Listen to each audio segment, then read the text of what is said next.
En ce jour de fête de la Seigneurie du Christ vivant, qui siège dans la puissance du Père et du Saint-Esprit, que sa paix, qui dépasse toute compréhension, vous comble de sa présence. Bienvenue à vous tous, chères sœurs, chers frères en Christ, à ce culte de l'Ascension. Et je vous invite donc à commencer ce culte par un cantique de joie.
Adorons le Seigneur. Gloire à toi, Jésus-Christ, Seigneur élevé à la droite du Père. Tu es maître de toutes choses. Ton règne s'étend sur toutes les créatures. Nous ne craignons plus rien, car tu es avec nous. Ta paix nous accompagne dans le champ de témoignage. Assis dans la puissance du Père, tu intercèdes pour nous. Tu es présent et actif dans ton Église. À toi et pour toujours, louange, honneur et gloire. Amen. Et je vous invite à chanter un cantique de louange.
Je vous invite, frères et sœurs, à confesser humblement nos péchés devant le Seigneur. Prions Dieu.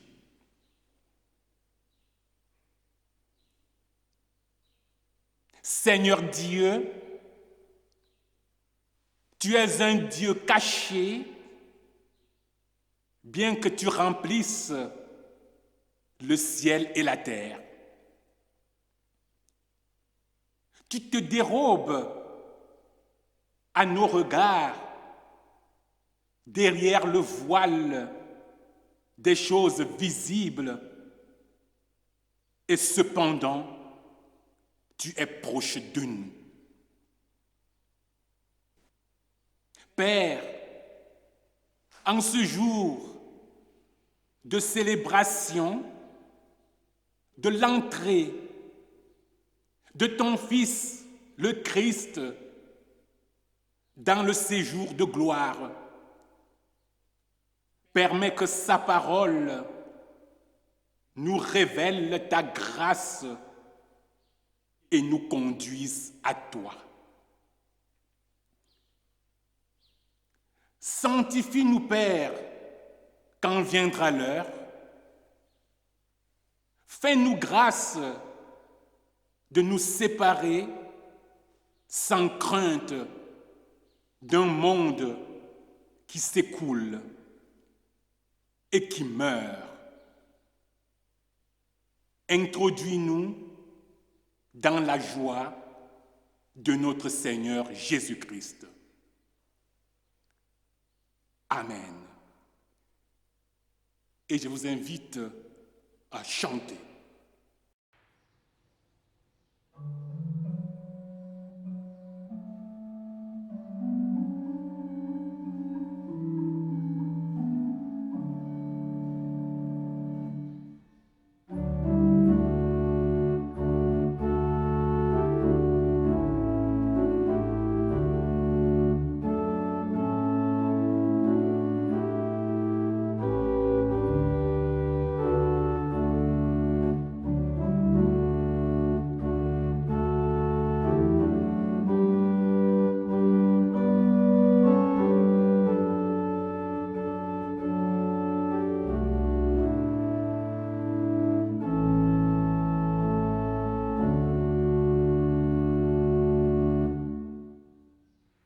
Écoutons les paroles de grâce. Que votre cœur ne se trouble point. Croyez en Dieu et croyez en moi. Il y a plusieurs demeures dans la maison de mon Père. Je vais vous préparer une place. Je reviendrai et je vous prendrai avec moi, afin que, là où je suis, vous y soyez aussi. Mon frère, ma sœur, toi qui t'es confessé devant le Seigneur, il t'accorde sa grâce. Amen.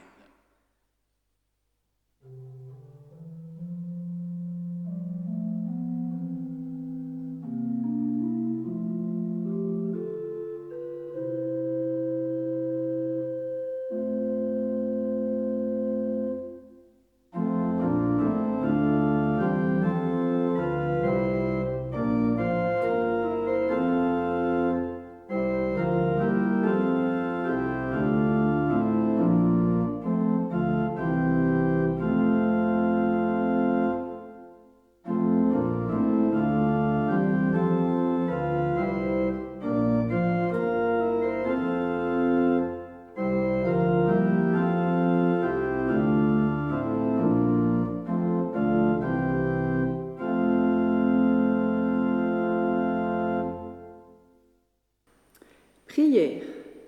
Seigneur Jésus, entre l'heure où tu es venu et l'heure où tu reviendras, il nous faut vivre dans l'ignorance du moment fixé. Mais ta parole nous apprend à déchiffrer les signes de ta présence. Donne-nous ta lumière, perce nos nuages et nos yeux te verront par-delà notre obscurité. Amen.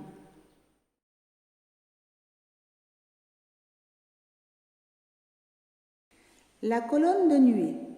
Le jour où le tabernacle fut dressé, la nuée couvrit le tabernacle. La tôte de la rencontre, depuis le soir jusqu'au matin. Elle eut l'apparence d'un feu sur le tabernacle.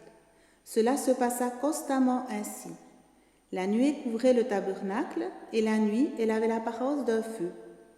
Quand la nuée s'élevait au-dessus de la tôte, les Israélites partaient. Ils campaient à l'endroit où s'arrêtait la nuée. Les Israélites partaient sur l'ordre de l'Éternel, et ils campaient sur l'ordre de l'Éternel. Ils campaient aussi longtemps que la nuée restait sur le tabernacle. Quand la nuée restait longtemps sur le tabernacle, les Israélites obéissaient au commandement de l'Éternel et ne partaient pas. Quand elle restait peu de jours sur le tabernacle, c'est sur l'ordre de l'Éternel qu'ils campaient et partaient. Si la nuée s'arrêtait du soir au matin et s'élevait le matin, il repartait. Si elle s'élevait après un jour et une nuit, il partait. Qu'elle s'arrête sur le tabernacle 2 jours, 1 mois ou une année, les Israélites restaient accampés et ne partaient pas, et quand elle s'élevait, ils partaient.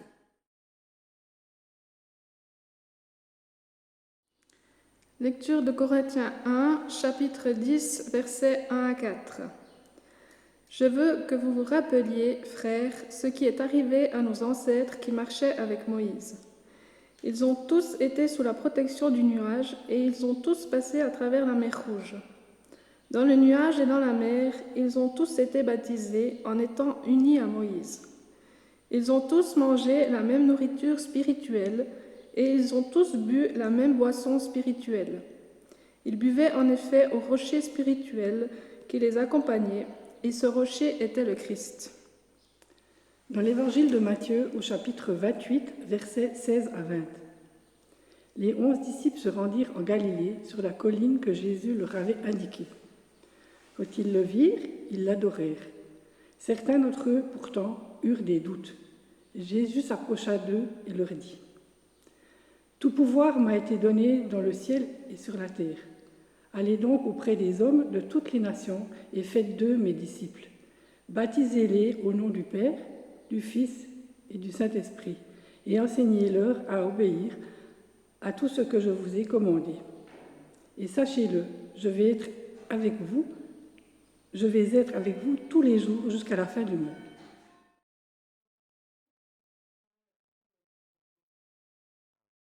Nuage, nuée, la Bible en est remplie.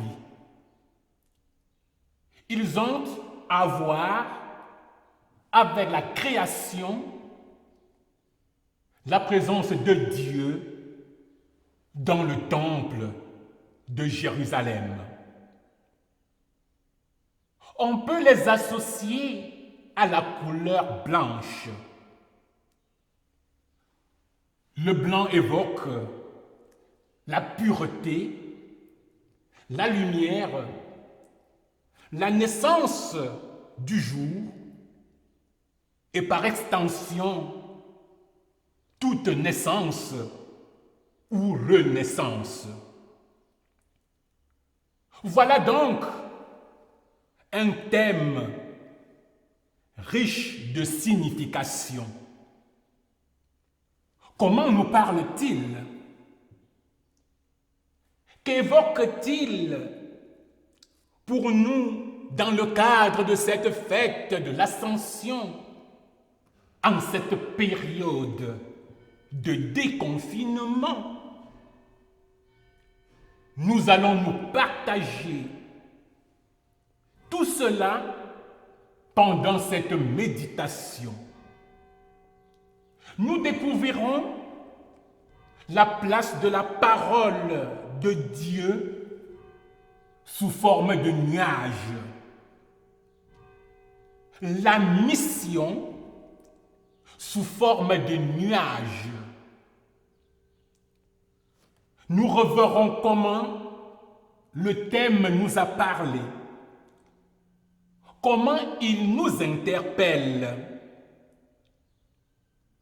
comment chaque nuage est un message susceptible de nous édifier en tant qu'Église du Christ et surtout de témoigner de l'Évangile du ressuscité.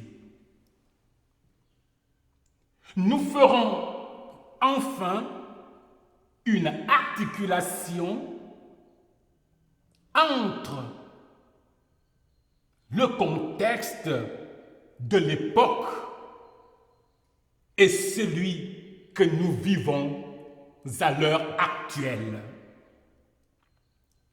Tout d'abord, Jésus monte dans les nuages pour atteindre le Père. Il a fini sa mission terrestre. Mission qui s'est achevée par sa mort et sa résurrection. Il monte maintenant vers son Père. Il accomplit sa dernière mission. Pour ce fait, il va utiliser ce chemin que sont les nuages. Oui, il passe par des collines, les montagnes, des épaisses couches de nuages.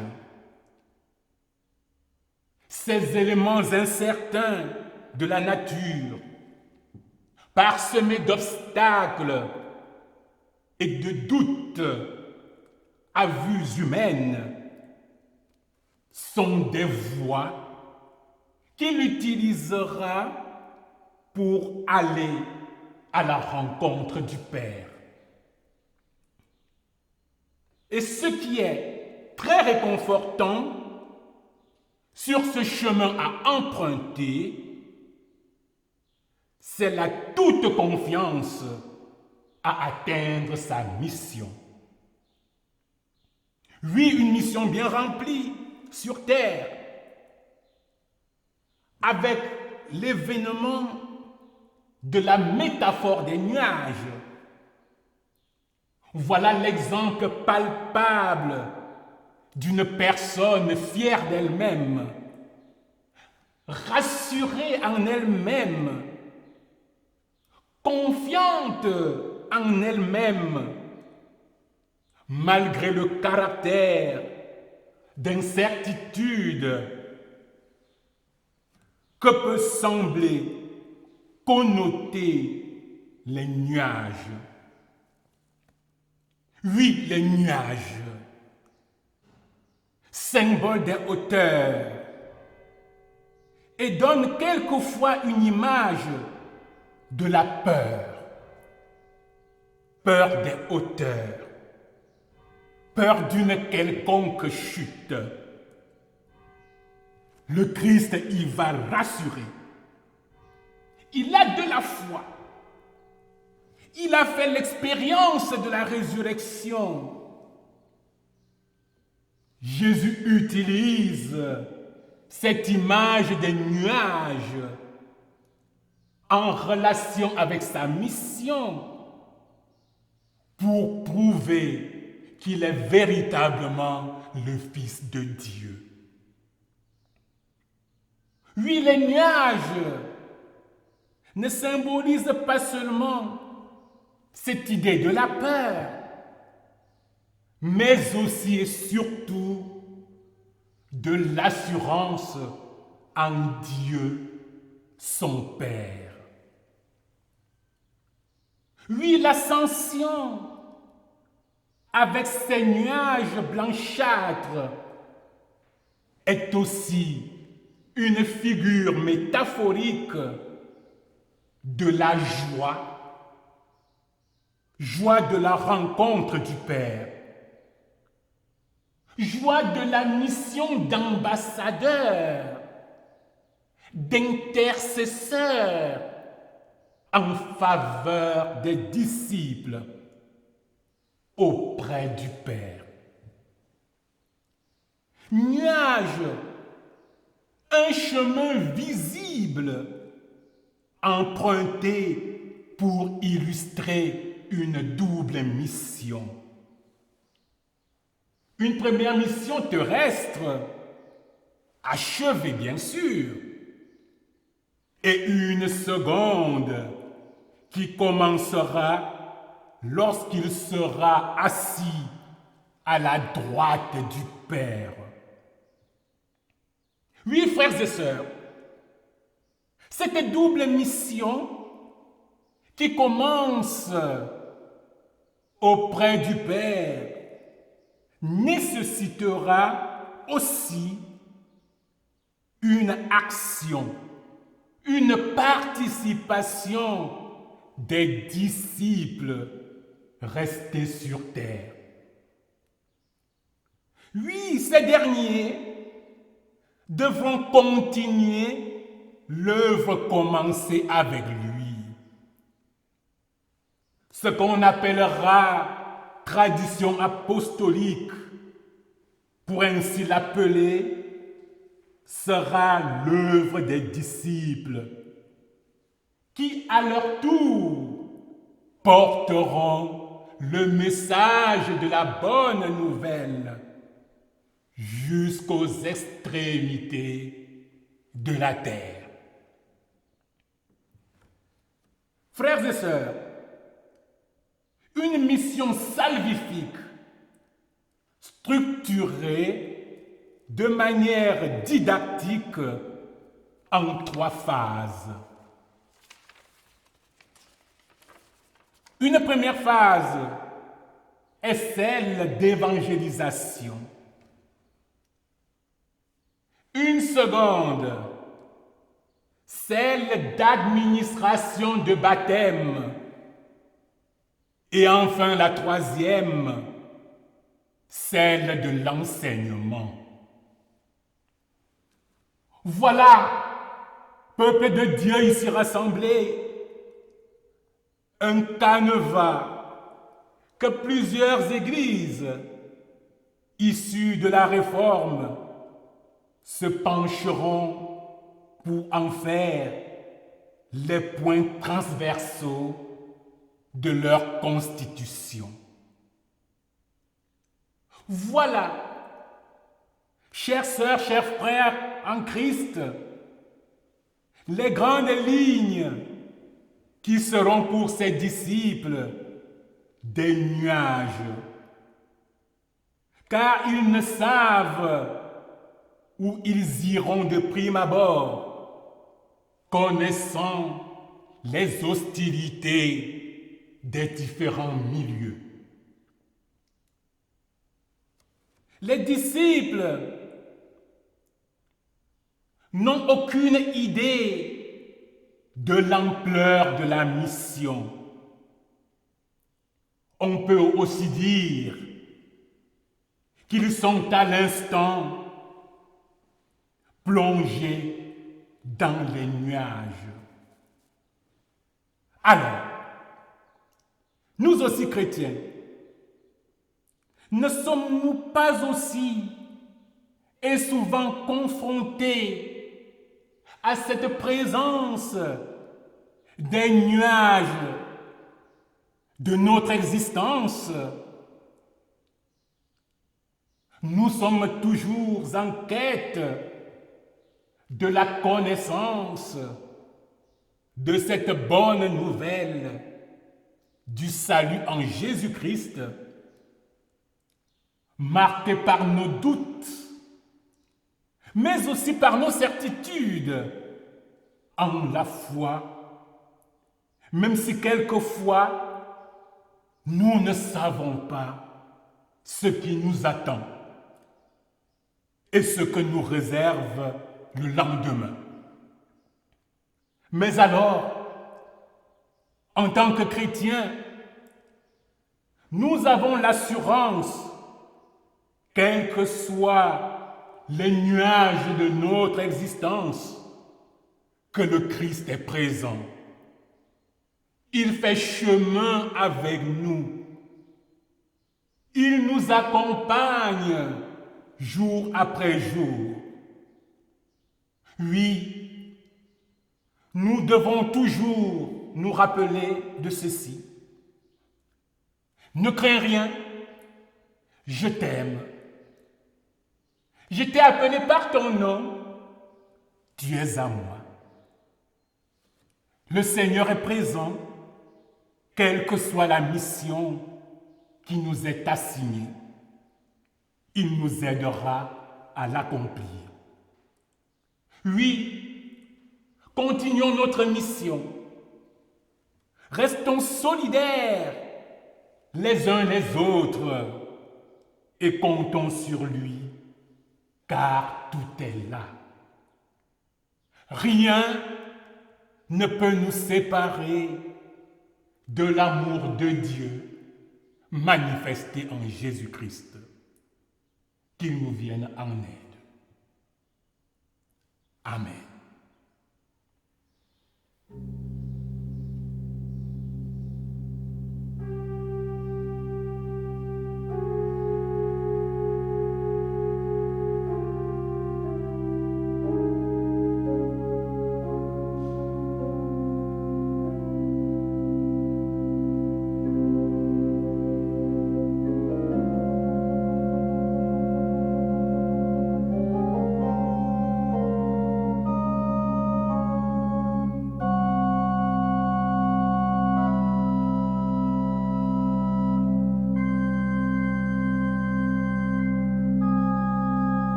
je vous invite à intercéder les uns pour les autres.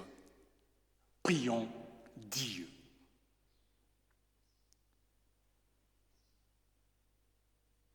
Seigneur, nous n'allons pas rester les yeux fixés au ciel.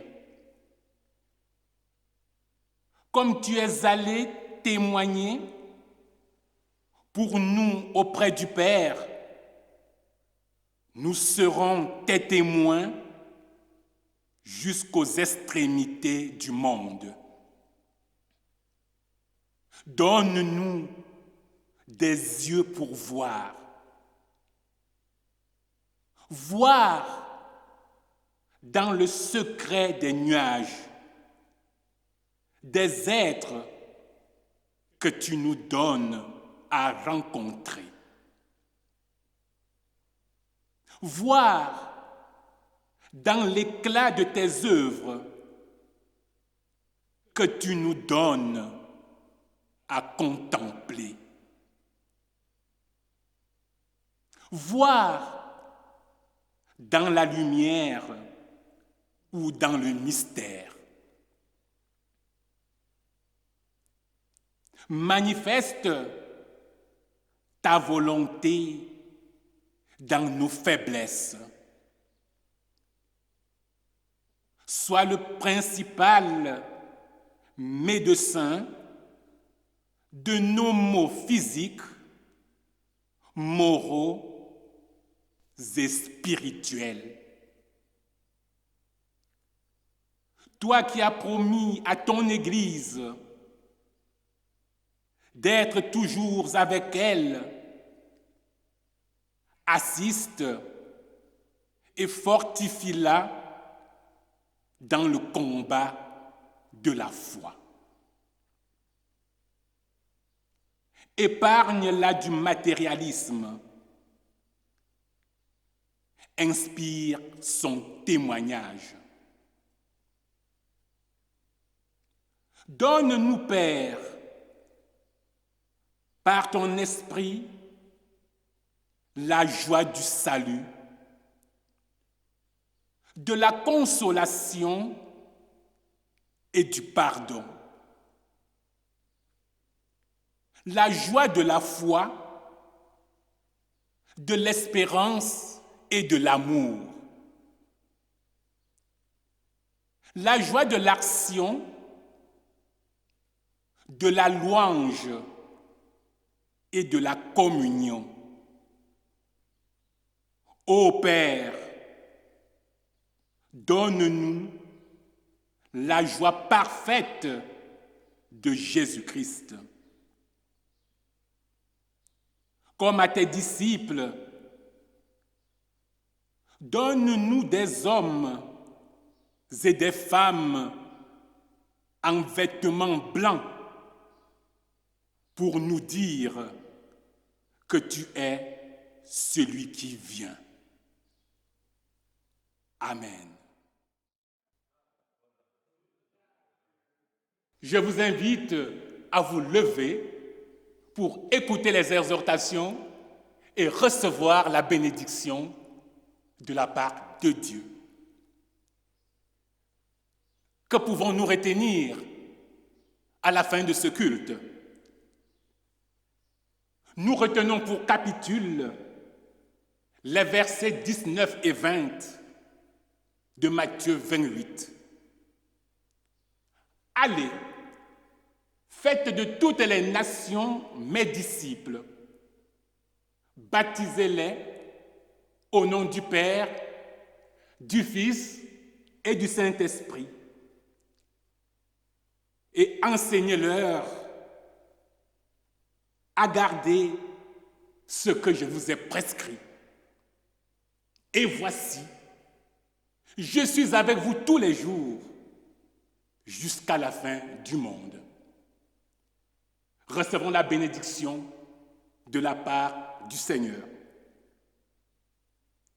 Que la grâce de Dieu soit la force de notre témoignage et que chacun de nos actes soit déjà la promesse du monde qui vient. Allons en paix, au nom du Père, du Fils et du Saint-Esprit. Amen.